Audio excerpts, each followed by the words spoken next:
And hello again, everyone. Welcome to another edition here on Southern Sports Focus. And what I want to do today is something that I hope to do around this time every week during the college football season. And look, a lot of you, first time you're watching me, and that's great. I hope you do. I hope you're enjoying what I'm doing so far. But for some of you in some Facebook groups over the years, you've seen me do these videos and what I do near the going into a college football weekend. And that's a feature that we call 5 games, 5 questions. Really simple concept. I pick out 5 games. I pick out 1 question for each game that I feel could be a major factor or maybe even a deciding factor in the contest. So, here we go. 5 games, 5 questions for week 1. And our first question is, can Auburn simplify the Baylor defense? Baylor head coach Dave Aranda, what he's known for, he loves to make his defenses complex. He likes to throw out a variety of post-snap movements and pressures, and the goal is to make opposing offenses hesitate, to get them out of rhythm. He loves disguising pressures, and basically the goal to confuse and disorient. His 3-4 base set aims to fill all the gaps pre-snap to create the hesitation and allow the secondary to fly to the ball, especially when combating the run. In coverage, pass coverage, it's a zone-matching defense, which, again, creates hesitation in the quarterback, making him hold on to the ball longer and giving time for the pass rush to get in the backfield.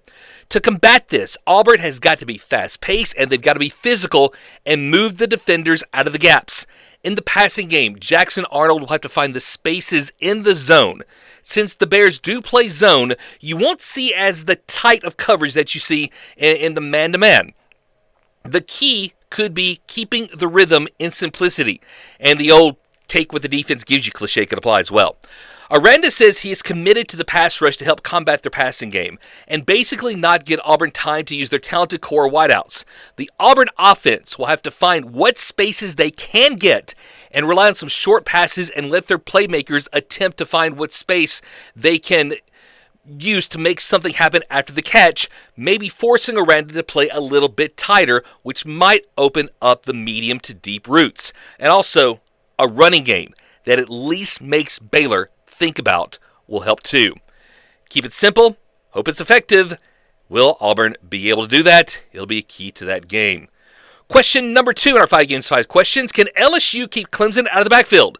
A big part of why Garrett Nussmeier was able to throw for over 4,000 yards last season was his elite offensive line. But now, 4 out of the 5 guys from that unit, they are now in the NFL. And despite the overall fantastic pass protection last year, in the few games they allowed multiple sacks, and multiple meaning just 2 or more, well, there were some issues. There were turnovers, there were losses. Pressure led to turnovers. 3 total turnovers versus Alabama. They lost that game. 3 interceptions versus Texas A&M. Another loss. And in the Florida game where they allowed 7 sacks, Nussmeier only threw 1 INT, but he also fumbled the ball 2 other times. Last season, opposing teams could pressure Nussmeier into mistakes. Now, it remains to be seen if that'll be the case with another year under his belt.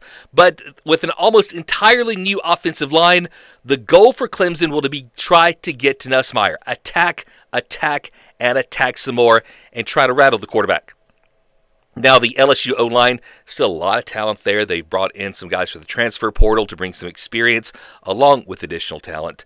But if it takes time for that unit to gel and they make some of those early week 1 mistakes we see sometimes, and Clemson can get to Nussmeier early, might be a long night and another year of starting 0-1 for Brian Kelly's team. Question number 3, will inexperience on offense cost one team in Columbus the victory? The marquee game of week 1 is, of course, Texas versus Ohio State. The preseason AP poll has them at 1 and 3 respectively. Coaches poll, a 1 versus 2 showdown. A rematch of a playoff semifinal. Arch Manning's first start. Jeremiah Smith on the field. The hype meter to the max. However, what is not being talked about a ton is overall how many new parts on each team's offense there are. The Longhorns are 126th in returning offensive production in the nation. Ohio State, 92nd. Both have new starting quarterbacks. Both have some key pieces to replace around those new signal callers. Texas might have an advantage because their defense is more experienced than Ohio State's, but the Buckeyes will have the home field. This game might come down to something like a turnover or a mental mistake, something that we've often seen in early season contests, especially when it comes to the players who have yet to see a lot of action in such big games, who blinks first might decide this one.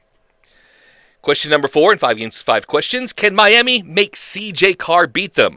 With a redshirt freshman starter at quarterback and running back in Jeremiah Love that ran for over 1,000 yards last season, and a backup in Jadarian Price that contributed nearly 750 himself, the plan for the Irish, run the ball early and probably often. The issue there might be the fact that the Irish lost 4 offensive linemen to the transfer portal. And last season, when the run game sputtered, it led to much closer games and even a couple of losses for the Irish. Marcus Freeman's team rushed for over 150 yards 12 times in 2024. Each of those games they won by double digits. When they didn't, 2 wins within 1 score and 2 losses. The Hurricanes must try to load up the line and attack in an effort to take advantage of possible depth issues on the Irish O-line. Now, we don't know how much of an issue that is yet, but with those portal departures, it'll be something to consider. And you know that they're going to try to exploit that. And force 3rd and longs, so C.J. Carr will have to make plays in the passing game.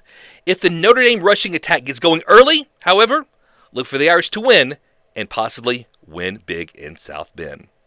And finally, our 5th question. Could a hype train derail early in the Beamer Bowl? One of the more interesting ranked versus unranked matchups of week 1 is South Carolina and Virginia Tech Sunday afternoon in Atlanta. Shane Beamer versus the school that his dad Frank basically built. And his team, South Carolina, they're a bit trendy dark horse pick for a playoff bid. The Gamecocks have some huge playmakers, most notably quarterback Lenora Sellers and sophomore edge rusher Dylan Stewart. The potential issue, though, is there's a lot of questions around them both. The Gamecocks have to replace their top rusher and receiver from last season. Plus, they have new starters on the interior of the O-line. On defense, aside from Stewart, it's pretty much all new faces in the defensive front 7. So there are a lot of questions to answer. Now, their opponent, Virginia Tech, coming off a very disappointing 6-7 season, and head coach Brent Pry is on a lot of the hot seat lists. So there could be a bit of desperation for the Hokies. Tech has some dangerous playmakers on both sides of the ball, so they could be dangerous, but it's a team that South Carolina could and should handle. But if they don't, it could be a long and disappointing season for Gamecocks fans. So there is my 5 games, 5 questions for week 1. Number 1, can Auburn simplify the Baylor defense? Number 2, can LSU keep Clemson out of the backfield? Number 3, will inexperience on offense cost one team in Columbus the win? Number 4, can Miami make C.J. Carr beat them? And number 5, could a hype train derail early? Could a hype train derail early in the Beamer Bowl? So what are some of the questions you have for week 1? Let me know in the comments, and please like and subscribe to Southern Sports Focus. All of you, have a great day. And college football is here. Have a good day, all.